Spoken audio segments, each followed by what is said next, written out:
Section 2.5, homework problem number 5. Now, in this problem, again, there's a percentage and there's a number amount, and it's asking us how many milligrams. So we're solving for a number amount. So solve the problem with the aid of math drawing. So again, you can either use math drawing or use a percent table or both. Okay, so I am from the previous example that you can see, I think personally I like the percentage method. I'm sorry, the percent table method. I think it does, it saves you time of drawing a picture. But if you like the drawing method, you can certainly do that. So in this case, I'm just gonna do the percent table method. So in order to use the percent table method, so remember we have to figure out which one's the whole, which one's the portion. And again, the percentage is very clear, the one with the percentage symbol. So let's see, read the question to figure out which one's the whole, which one's the portion. So a store gave $15,000 to schools in the community. This $15,000 represents 3% of the store's annual profit. Let's focus on this sentence, second sentence here. So there is a $15,000. So this amount is the donation amount, and this represents literally means is. Maybe I can rewrite it here. So 15,000 is 3% of the store's annual profit. I'm just going to put the profit to save some writing, profit. Okay, so from this sentence, we can tell whatever after of, so percent means the fraction, a portion, a fraction. So 1,500 is a fraction of the profit. Now, every fraction has a whole. So in this case, whatever the word after of, that is our whole. The profit is the whole. And this is the fraction. And 15% makes that a portion.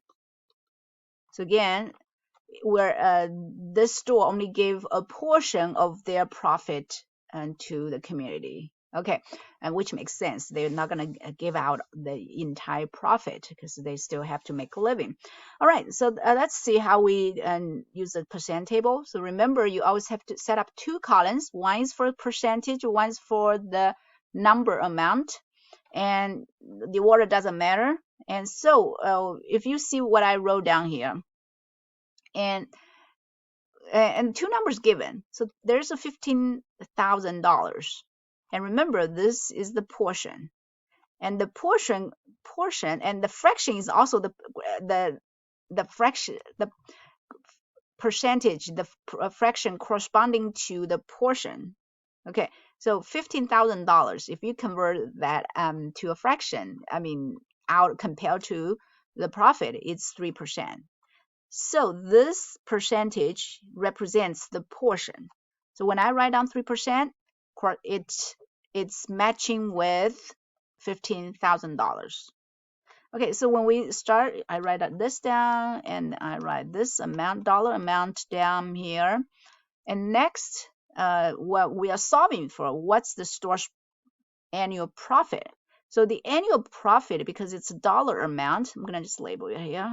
You don't have to do that. And so this is the percentage. And the dollar amount, so the profit is the dollar amount. It's a question mark. What do we need? But we do know, because the profit is the whole. And remember, the whole is the percentage corresponding to that is always 100%. So I'm going to write down 100% to match with the dollar amount. So that's the table we need to solve. Okay, so here is, because we're missing an amount here, so you really don't want to start from the right side here, the second column. You want to start from the first column because you know both numbers. There's a 3, there's a 100. So you need to just figure out what is the relationship between 3 and 100. Now, similar to the previous example, after we set up the table, this is what we have. So we have 35, because 35 is the whole, and which corresponds to 100%. And we need to solve for the 40% corresponds to what portion, what dollar amount.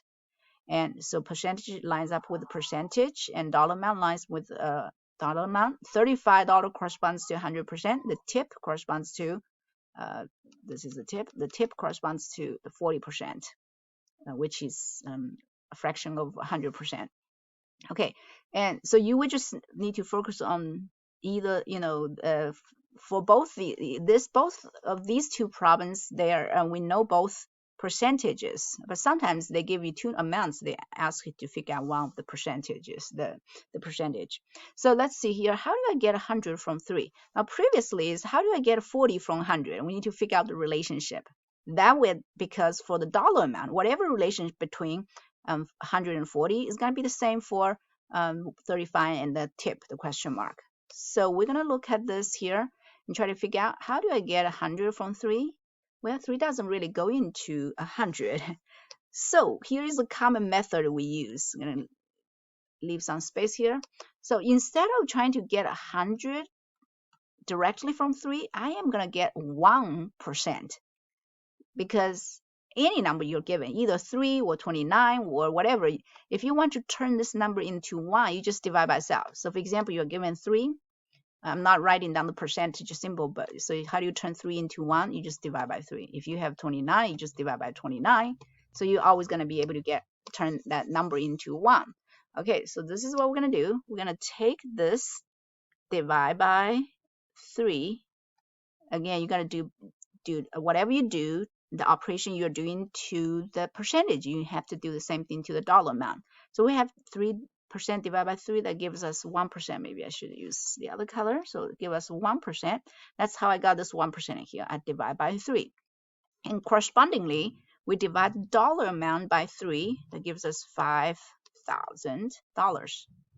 Okay, but what we are actually solving for is not 1%. We need to solve for the 100%. So now let's figure out how do I get 100 from 1. And apparently, if you get a number 1, because if 1 times one number is 100, and of course it's the number you need. So it's always multiply whatever the number you need. So we're going to multiply by 100. Use a different color. So times 100 here. So we can get 100%, because 1% times 100. The percentage symbol you bring down, you just multiply 1 to 100, it gives you 100%. Now, same thing, whatever you do to the percentage, because the dollar amount, we have the same relationship.